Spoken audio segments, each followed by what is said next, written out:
Good morning, Tom Moran here from Tom's Big Spiders. We're going to get back to talking about actual spiders and husbandry and the good stuff, and no more talking about books and, crummy publications and bad information. We'll steer away from that for a while, keep it kind of positive. To kick this one off, I got a couple comments this week on videos that concerned me only because the people that came on were talking about the issue of spiders needing moisture or whatnot. And the first one I just dug through trying to find the comment. I thought I had marked down where it was. It's possible the person deleted it because sometimes people will post stuff on here. I will come up with these very long-winded responses to try to explain why I don't necessarily agree with what they're saying, and then they just turn around and delete the post and it's all gone, which really irritates me because sometimes I come up with, I think, some really good responses and I kind of want to save them for later on and they're gone. But anyway, one of them, somebody came on and basically said, why are you bothering to pour water in there? They don't need water, just spray every once in a while. Then move on to the one I got this morning.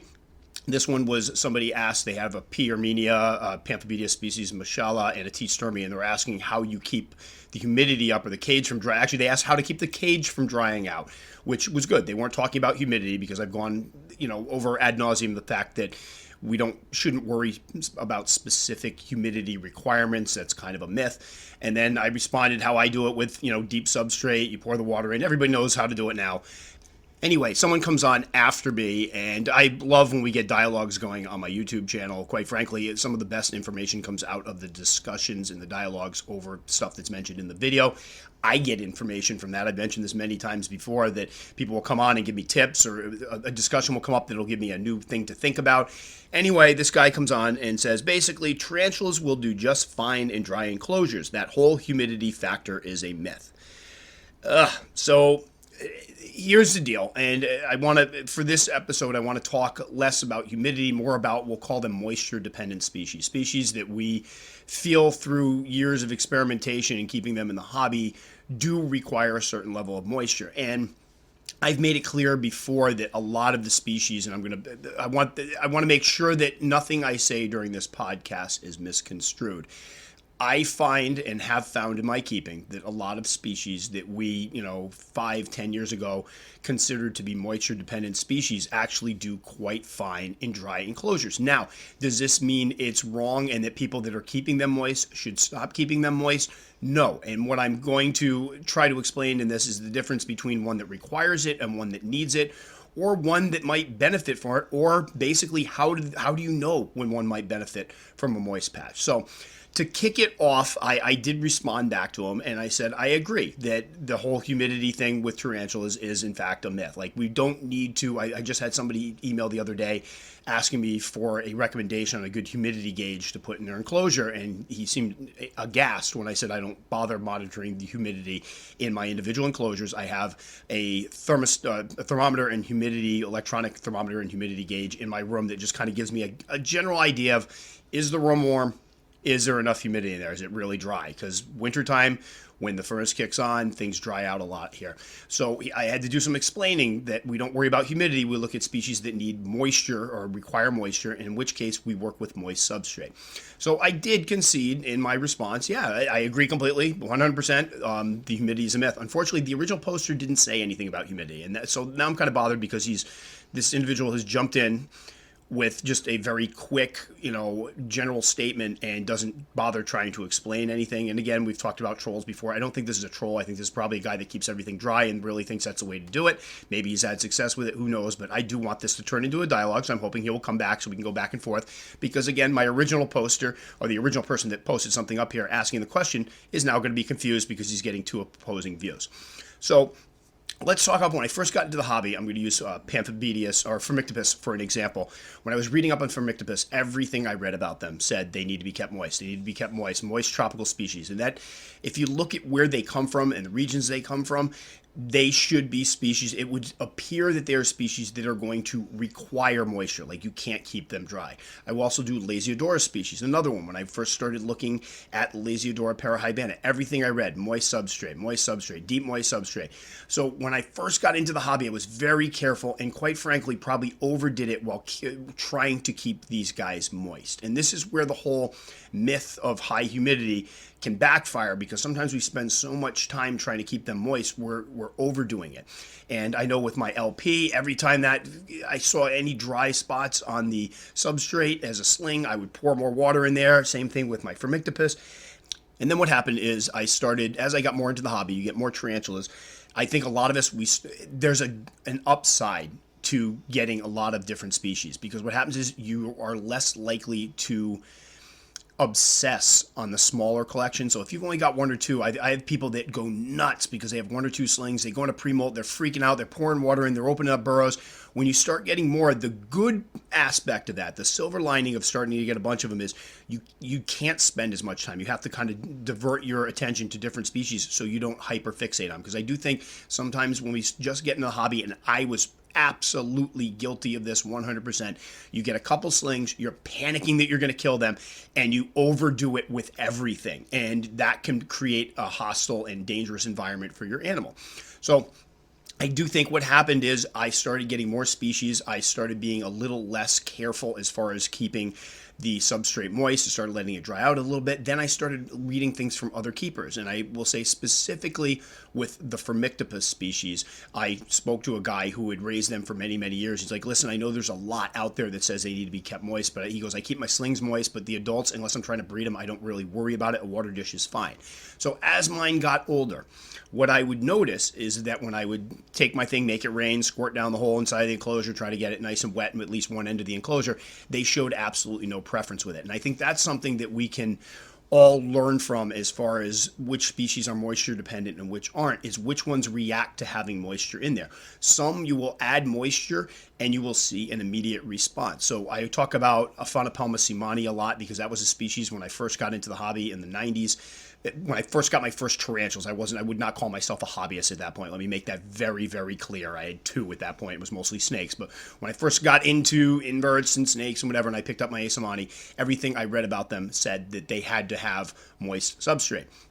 So fast forward, I pick up a subadult one from a pet store and I set it up in deep substrate, expect it to dig, and it didn't dig at first. So what I did was I moistened down the substrate, let it percolate down. Those bottom levels got really moist, and guess what she did? She immediately dug. Why did she dig? Well, the top was dry. She wanted to find that moist substrate down the bottom. Same thing happened when I rehoused her. I put her in something with, it was semi-damp cocoa fiber, but she was mostly sitting on the top corner underneath a cork bark. What I did was soak down, made it rain, poured the water down the side so it went down to the bottom, made a nice moist layer at the bottom. Within 2 days, once again, she had burrowed. That's evidence for me that the tarantula is seeking a moisture environment. We forget that sometimes that in the wild, even some of the ones, the African species that are from really dry locales, they will burrow to get to the moisture level they need. The moisture, somebody told me, I can't remember, so please chime in and comment. Somebody gave me the fact that most burrows are around 65% humidity, no matter where you go on Earth, the tarantula burrows. And that's an interesting thing because it means they do like a little bit of moisture in the air. Again, we're not going to get into the humidity factor, but we'll just call it moisture. They like the moisture level. I had an Phormictopus annex sling that basically I put into the little vial. The vial was dry substrate and it was just sitting on the top. Now I'd moistened a little corner of the substrate and it did seem to kind of like that little moist corner. So I started thinking to myself, why isn't this thing burrowing? Most of my Phormictopus species burrow. So what I did was take a little pipette and jammed it down the side and squirted some water down and moistened that lower layer. After sitting on the surface for about 3 weeks, the next day I came down, it had gone right down the hole I had created with the pipette and did a whole series of tunnels and stayed underneath with the moisture. That is a species that a lot of people would say, oh yeah, it gets really dry there, but seems, at least as a sling, to prefer moisture. And that's something that really scared me about this comment that all tarantulas do well dry. What about the slings? We know for a fact that physiologically slings don't have that waxy coating that helps them prevent them from dehydrating quickly. So are we going to keep all of our slings dry? That's going to end up in a lot of dry slings. And trust me, I have enough people that have tried this. I just had somebody email me, good dude, who got into the hobby, jumped in the deep end, grabbed a bunch of slings, and lost a bunch of them because he wasn't paying attention to the moisture level. And I feel terrible for the slings. I mean, a little more research would probably have helped, but he recognized the fact he screwed up. He tried to keep them dry, and it didn't work out. So right off the bat, I would say right there is enough to make that statement not true. No, not all spiders can't live with no moisture. We know that to be a fact, especially if you're talking about smaller spiders or slings. They require moisture environments to basically make sure that they don't become desiccated or dried out and die. That's a fact. That's, are there some species that do well, or slings that do well in dry? Yep, we've talked about GBBs seem to be able to be kept bone dry from day one and do fine. That's one of the species that does okay. But that's kind of an anomaly. And even then, when I kept my GBBs as slings, I would add a little moist spot just in case. They just never seem to care.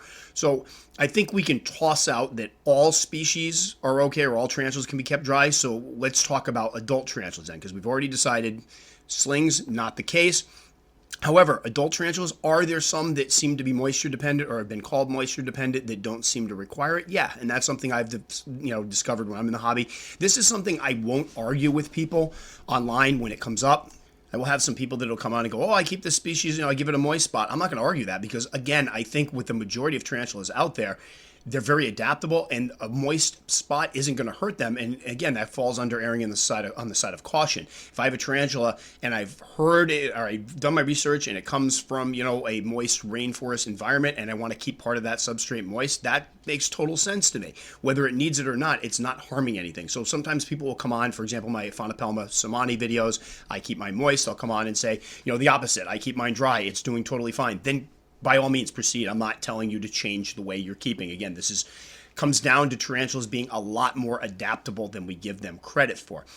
That said, I do think there are some species that I wouldn't play around with as far as moisture levels. We'll get to that in a minute. But I do think there are, again, going back to those three genera I talked about before, Lasiodora, Phormictopus, and the Poecilotheria species. These are species that traditionally, if you go back several years, people said had to be kept moist. They were considered moisture-dependent species. A lot of people talking about Poecilotheria, because they do come from places where it can get very, very moist, require moist substrate at all times, and that's something I have found by talking to other keepers and through my own experiences is not necessarily the case.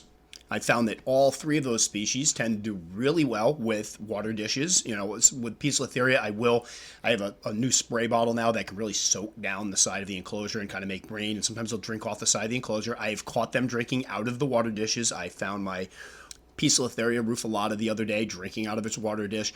So these are species that do, they need water, and I think that needs to be made very, very clear that all tarantulas will drink. All tarantulas will drink from water dishes. They'll drink off the sides of enclosures. So I'm not even going to get into they don't need water argument. That one drives me absolutely nuts. But I've found that my species of Poecilotheria do very well when it dries out. Most of them come from regions that have very, very rainy periods. Many of them come from regions where it can get very hot and dry at the same time. So you have to look at that when you look at their climates. A lot of times we look at just one aspect of it.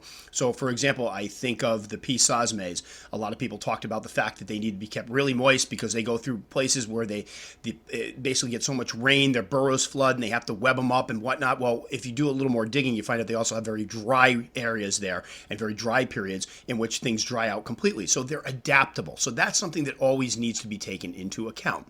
Now, with Poecilotheria species, is it wrong to moisten them down? No, and I still do it at time to time. Like right now, wintertime, I am moistening down the enclosures only because it can get so dry in my house that I do want them to have that ability to seek out a moist area of the enclosure. But during the summertime, I let them dry out completely, fall dry out completely, and in between in the wintertime, it dries out completely with keeping the water dishes full at all times. And mine have done fine, right through slings to adults. Now, slings I do keep moist to a certain point, but once they get to be juveniles, I'm not so obsessive over it. So that's something that I found in myself, and I know there was a guy who used to be on arachnoboards. It was a big pokey guy, kept a lot of pokies, and would always argue that they need to be kept moist, they need to be kept moist, they need to be kept moist.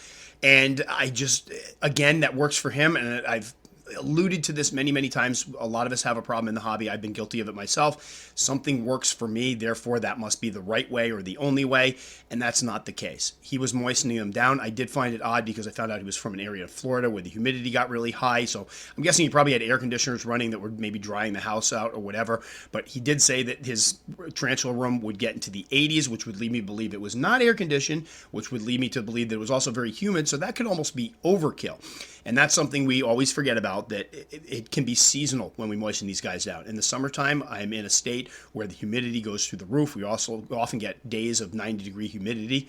And in that case, I let my enclosures dry out. They don't need it any moist than it is. Many of them actually look stressed because it's too humid in the atmosphere is too humid for them. So that's something to take into consideration as well, as it's seasonal. Things can change from season to season. Upkeep can change from season to season. The need to moisten down an enclosure may depend on which season it is.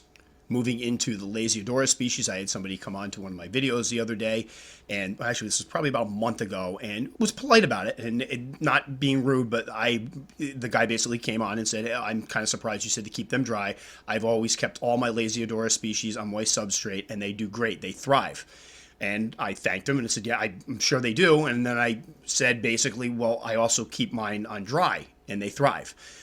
So again, another very adaptable species. I've talked to more and more people as the hobby has moved on that keep their Lasiodora dry when they get older. I can say flat out they don't show any preference, or mine don't show any preference for moist corners once they get to be a certain size. When they're slings, they may appreciate. I had one of them that's how I got it to burrow. I moistened the substrate down.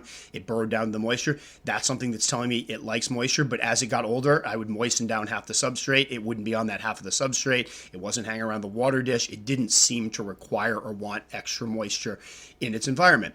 Do I still sometimes moisten it down in the winter? Yes, I do. And that's just a practice that I've gotten in the hang of when I feed them. And with my larger specimens, it's usually every 2 weeks now. But I do check water dishes every night. I'm in there with a flashlight, make sure everybody's got water and everything. But I feed them usually every 2 weeks, and that's when I will check water levels for the moisture-dependent species, make sure that the substrate is still moist. I will add some moisture in, and when I do that with my Lasiodora parahybana, my Lasiodora itabune, and that other Lasiodora mutt I have that I'm not sure what it is, they don't show any preference for it. Still, I do it just to make sure that if, God forbid, they decide, hey, I want a little moisture in here, they have that spot. So that's a genus that I think over the years we've realized don't require that, which makes them, again, helps make them even better beginner species because the beginner doesn't have to worry about it. I've had people email me or message me, I'd really like to get an LP, but I've heard they have to keep them super moist and you have to worry about the humidity, and I can kind of put their minds at ease by going, no, I've raised 5 of these things now, and that's not really going to be an issue for you. And then we have the genus Phormictopus, probably my favorite terrestrial genus. Love these guys. Have, oh God, probably close to 20 of them, different colors and color morphs and supposed species, whatever. But this was one that when I got into the hobby, it was originally a turnoff to me because I saw some of them offered really cheap on Jamie's website. And I'm thinking, I'm going to pick some of these guys up. And then I read they were just big ornery brown spiders. And then the fact that they were moisture dependent. And I'm like, you know what? I'm not going through the bother of that for an angry spider. That wasn't my thing back then. I overlooked them, and then I picked them up, and I got those beautiful blue slings, and I did set them up moisture, like as a moisture-dependent species, keeping the moisture, or the substrate moist, at least part of it moist at all times, right up to the point where they hit like 4.5 inches. With these guys, only took about a year. But even then, I was moistening the substrate. Well, come to find out, after a little while, I started letting it dry out a little bit in between. I gave them nice big water dishes. They would molt perfectly fine. There was no issue. Again, I looked for the spider to show me signs of whether it needed moisture or not. When I would let the enclosure dry out, there was no change of behavior. When I'd moisten down a corner, they didn't seem to care. And then I spoke to a guy who had kept them for years who said, yeah, I know a lot of people say they're moisture dependent. I found I can keep them dry. When I'm breeding them, there was something with the breeding where he'd make sure they got a rainy period to stimulate the breeding process. But he said, if you're not doing breeding, they do just fine. And now I've kept 7 different species or supposed species. These guys are a disaster, so who knows what I have. But none of them seem to have any issue when the enclosure dries out as long as they have a water dish. And I have caught them drinking before. So those are 3 species or genera of tarantulas that when I got into the hobby and got really into the hobby and started picking these guys up, were thought to be moisture dependent, that I have found through my own experiences are very adaptable. I don't see any issue once they hit a certain size with them being kept on the dry side. So are there, I think, and again, I don't want this to turn into, and I want to make this very, very clear, because when I say something, people tend to latch onto it and develop their own narrative around it. I am not saying we should let our tarantulas dry out. If you are keeping any of these species, Poecilotheria, Lasiodora, Phormictopus, and you're keeping part of the substrate moist at all time, continue. I'm not telling you to stop. Again, I want to make it very clear that I moisten these guys down every once in a while too, but I'll also let it dry out in between. There's no issue. I want to make that very, very clear that I'm not telling people to keep their tarantulas dry. What I'm saying is we sometimes forget that even the ones that live in really moist areas will experience dry periods, and even some of the ones that don't experience dry periods can do just fine in a dry environment. Now, let's go on to another big tropical species, Pamphobeteus, or genus Pamphobeteus. These are guys that I am a little more conscientious about keeping them moist and making sure that they have a moist area at all times. However, I've been talking to some keepers who have been doing this for a while lately, and many have mentioned the fact that they find that theirs do just fine on dry substrate with a water dish. Again, right in line with Phormictopus species that don't seem to necessarily require the moist substrate. Now, I will admit, I've been a little afraid to try this out. Again, these guys are usually not particularly cheap. I don't want to lose any animal, especially to dehydration. Let's make that very clear. And it's been said for so long that Pamphobeteus are moisture-dependent species that I just don't feel comfortable letting them dry out. However, I will say I've noticed, like with my Pamphobeteus species Duran female, she's dried out, her enclosure's dried out a couple times. Again, still had a full water dish, but I've let the enclosure dry out. I've seen no issues whatsoever. She's gone along just fine. When she molted last, it was actually during a period where I had moistened out her enclosure like 3 weeks before, and it dried out quite a bit. She molted just fine. So this might be another genus of tarantula that later on down the road, people start realizing, you know what, don't worry as much about keeping them moist. And again, does it hurt to keep them moist? No. Is it prudent at this point to keep them moist? Yes. So I don't want this being misconstrued as me telling everybody take your Pamphos and keep them in dry substrate. Not at all. My main point is just that we're not sure. Sometimes we err on the side of caution. They come from tropical areas that would make sense. They would appreciate a humid environment or a moist environment, so we continue to do this. But what we're finding is more and more of these guys have been around for millions of years, tarantulas, and if they were that weak, they would not survive in these areas. You think about it. If you had ones that couldn't go in dry substrate and they go through a drought in their area, they'd be wiped out. So obviously they're a little more resilient than that, and I think that's what we're finding with some of these. So Pamphos, again, this morning I was feeding everything, and I had my Pamphobeteus antinous female, who that one is, she's probably close to full grown now, probably pushing around 8 inches or so. And I do give her a moist spot in the enclosure, but the majority of it is dry. She's got a big water dish, and she does just fine. So that's probably the closest one I got as far as a Pampho being kept on the drier end. I basically moisten the substrate right around her den and then let it dry out in between. She's done great. My Pamphobeteus species, Aranya polito, I usually keep that one. She was smaller when I got her, but now that she's getting older, again, I keep the area around her burrow moist. She seems to appreciate that. We'll continue on with it. But again, they seem to be very, very adaptable. Conversation not too long ago, actually maybe like middle of last year, we were talking about species that absolutely required moisture, and somebody came on one of my videos and said, I've kept Theraphosa sturmi for 10 years, and I've always kept the slings moist, and once they put on a certain amount of size, I keep the adults on dry substrate, good ventilation with a water dish. And that one shocked me a bit, because Theraphosa species are widely considered to be some of the most moisture-dependent species out there. And the fact that somebody was coming up saying that they have kept them for 10 years in a dry situation and hadn't had any issues was kind of mind-boggling to me.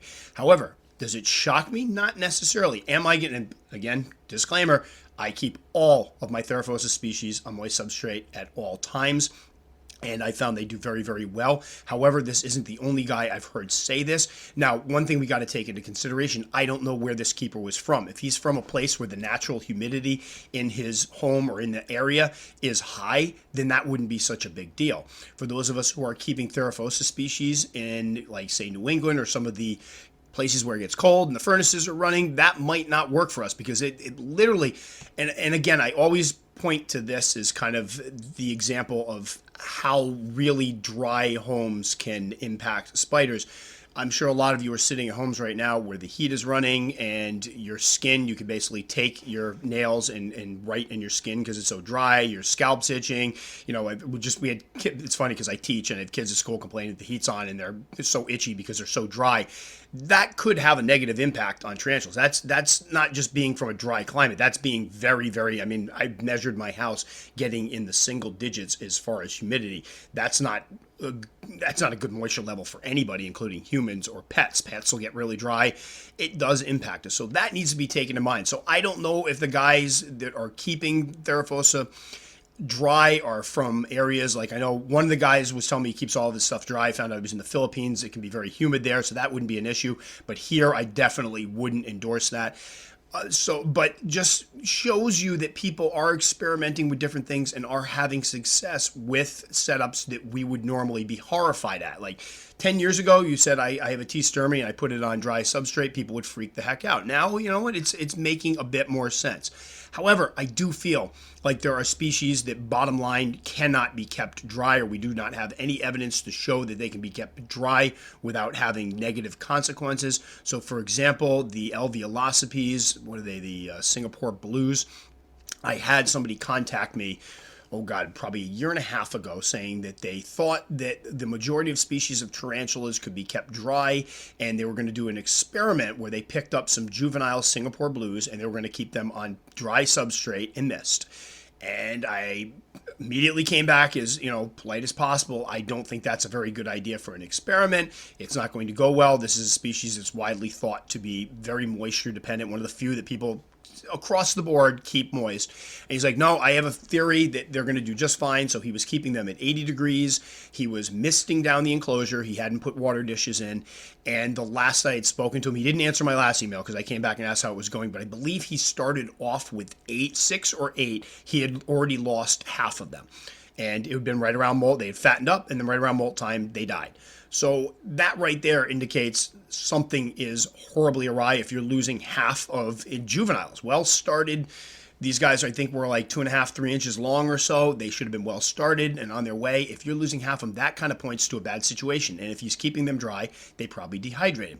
Again, I had somebody with C. lividums. Same thing. He had gotten a bunch of C. lividum slings. He said it was too much work to try to keep them all moist, so he was going to keep them dry. He had heard from, quote unquote, an experienced keeper who had told him that was all a big myth. They don't need to be kept moist at all. They do well dry. Last I had heard from him, he had lost a bunch of those, and again, kind of lost touch with the guy, but it wasn't working well. So I do think there are species out there that, as far as we can tell so far, do require moisture. H. gigas, that's the one everybody wants to get because they have communal behavior, that there's videos of them out there hunting fish in bodies of water. People will try to set up terrariums to give them a place to swim because they'll go and sit down in the bottom of the water. Amazing creature. Obviously one that does not mind water and kind of seems to do very well in water. That's one that most people would concede needs to be kept moist. They dig in their natural environments. They dig deep tunnels. They're in a moist area. They have moisture in the tunnels, and that's one I would not let dry out. Now, I've noticed mine are very hardy overall, and maybe that's one down the road people start letting dry out a little bit and find out they do fine, but not one I'd play around with. And then, of course, your Theraphosa species. We mentioned the sturmy. That's one I still wouldn't play around with as far as moisture, although I have found them to be very, very hardy spiders. Then, of course, we have the Theraphosa blondie, which has long been thought to be one of the most moisture-dependent species out there. Again, a lot of issues with molting and things drying out. However, I will point out, and again, I'm not telling people to keep these dry. I keep mine with an appropriate level of moisture with good ventilation. And that's something that always needs to be mentioned. I haven't said it too much in this one podcast at all. Ventilation is also key. You can continue to add water to it. You need good ventilation. You don't want to create a stagnant enclosure. However, the T. blondie had a horrible reputation several years ago for being terribly difficult to keep. They're supposedly required, I believe in the Tarantula Keeper's Guide, he referred to them as swamp dwellers. Very unfortunate phrasing there, and people would talk about restricting ventilation to make sure that they were kept nice and humid. I've read care sheets that say they have to be kept at 90% humidity or they will die. I have a funny feeling, and this isn't just my feeling, I've talked to many people now believe this, so I don't want to make it like I just came up with this on my own. It's not my original thought, but a lot of people now believe that one of the issues we had with keeping them and why we were getting so many fatalities was because they were kept in swamp-like conditions. They were kept in stuffy death trap enclosures where people just kept pouring water in, let all that fester, and didn't have any ventilation. Now people are starting to realize that maybe they weren't quite as fragile as we thought and not quite as moisture dependent as we thought. That good, again, it comes down to giving them enough deep substrate with moisture in it, moist substrate, so that they can dig, find their own moisture level, and then good ventilation. So a lot of people think now that the reputation this spider had for being very difficult to keep, basically due to the moisture levels it needed, is completely a fallacy. It was more down to the fact that people weren't keeping it correctly because they were keeping it too moist. And again, I go back to one of my original points in this podcast about how we overfixate on things at times and we get too much overboard trying to match these bizarre humidity requirements we read, and in which case we think we're doing better for the spider and we're actually creating a bad environment, a dangerous, unhealthy environment for the spider. So a lot of people now feel that with the Blondie, now not to say they don't require moisture, I keep having to reiterate that because somebody's going to just listen to part of this and go, Tom Moran said everything can be kept dry. Not at all. Mine are all right now. The majority of their enclosure has moist substrate in it. They have big water dishes. I'm not playing with that, but there's also a lot of ventilation. I have to re-moisten it quite a bit because some of that stuff is evaporating. I think anytime we take an enclosure, pour a bunch of water in with dirt, cover it up and leave no ventilation, that's just a breeding ground for bacteria, fungi, mold. It's just going to be a terrible situation for a spider to be in. And folks who, obsess over keeping these super moist and pouring water in constantly and putting saran wrap over your vent holes to prevent anything from evaporate are probably creating a death trap environment for the spider. So that's very important to think about. So I think what comes out of this is flat out, I don't agree with this comment whatsoever. All spiders can be kept dry. No, I would need to see a lot more proof of that. I don't think it takes into account local weather conditions. So, for example, I may be keeping a T. sturmey in Connecticut right now where the weather is 30 degrees outside. My air is all dried out from the furnace running and it's very low humidity, where somebody else might be saying, well, I keep mine dry, and they're in the Philippines where the humidity is currently 85-90% and they don't really need the extra humidity. That's never put into play. So there are too many factors involved that we'd have to consider before we'd say they can all be kept dry. Do I concede that some of the species out there that were originally thought to be moisture dependent probably don't require the moisture? Yeah, I've seen it in my own collection. I think other people have probably seen it as well. Look up old care guides and actually some new care guides on Brachypelma albopilosum. Some of them talk about how they need high humidity. They don't do well in dry enclosures. I have found that some of mine actually like a moist corner. They like to do a little burrowing in the moisture. That's great. I have two other ones that don't care one bit about the moisture. They do perfectly well dry. If I do a moist corner in there, they don't go near it. They don't dig in it. It seems to vary from specimen to specimen, but I haven't found any signs that they absolutely need moisture. So again, that's one of the species people will come on. I'll say I keep some of mine dry, and they're like, oh my gosh, I keep all of mine moist, and they do super well. That's great, and I'm not telling you to let them dry out. I'm just telling you with mine, they're doing well. Dry, I've obviously, anything I keep dry, my experience in watching them and observing them has led me to not keeping it moist anymore. I don't just suddenly go one day, hey, I'm going to try to keep this one dry. I observe, I see, are they hovering around the water dish when it gets dry? When I moisten down part of the substrate, do they tend to linger around that? That's a good telltale sign. If not, then I start to assume, you know what, they don't really care either way. And even with some of those, again, I do, just to err on the side of the caution, keep a moist corner.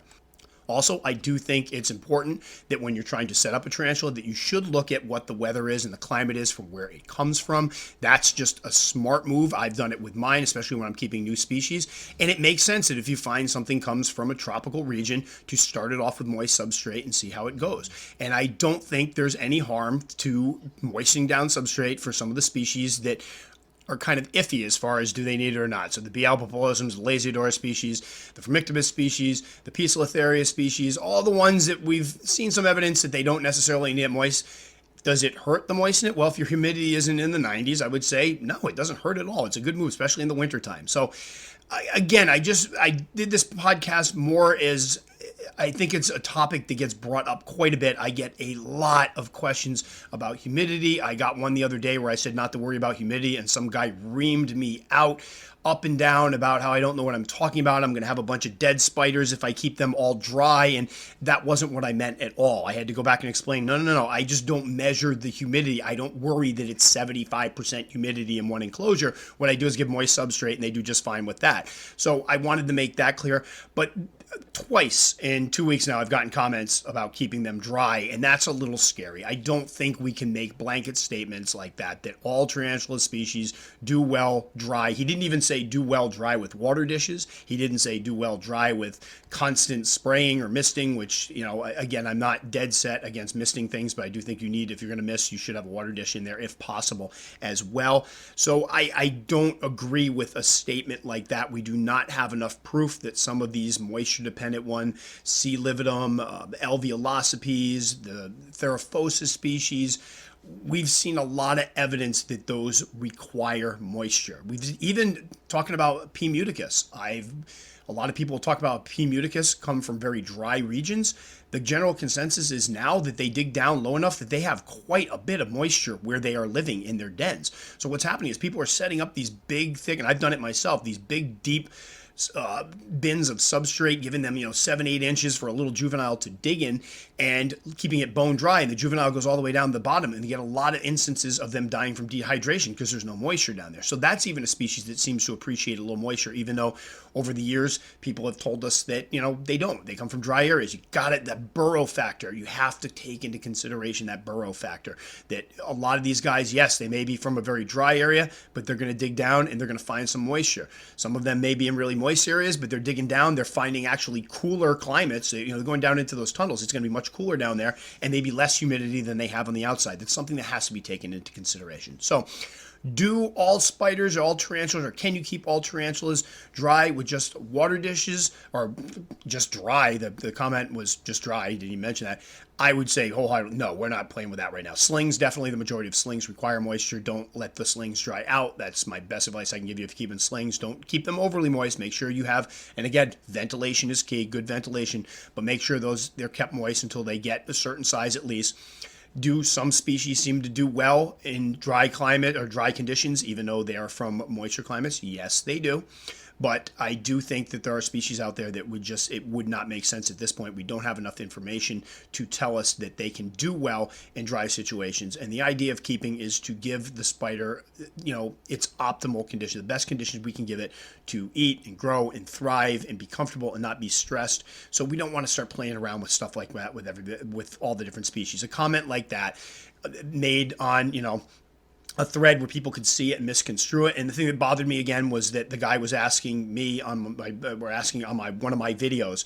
So with this guy coming on and basically contradicting what I said, which was to give him moist substrate and saying it could be all dry, that's damaging as far as I'm concerned. Now you're contradicting me when I'm trying to give this guy advice, and I don't agree with what you're saying. If he came on with something, I went, that's a really good point, then there could be a discussion about it, but this just doesn't work for me. This is a dangerous thing, and unfortunately, and it's just the honest truth, there are lazy keepers out there. There are people that have told me, I don't give water dishes because it takes too much time. I don't have time for that. I don't give moist substrate because it's too much of a pain.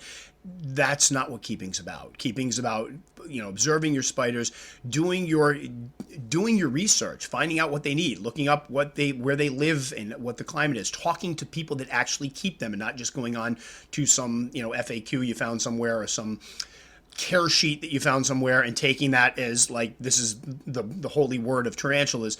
It doesn't work that way. You got to do your research, and then you got to observe. Don't be lazy about it. If you do something and set something up and it doesn't, you're just getting a bad vibe off of it, go with that instinct. Do some more questioning. Ask some people. So, say, hey, I see this. Don't be afraid to put it out there. Feel free to email me. I'm not going to judge. I've heard some wonky stuff. I don't judge because I get that people see stuff and they want somebody to kind of, either tell them it's okay or to clarify if it's not okay. That's how the hobby should work, and we need to be able to go out there and ask questions and whatnot.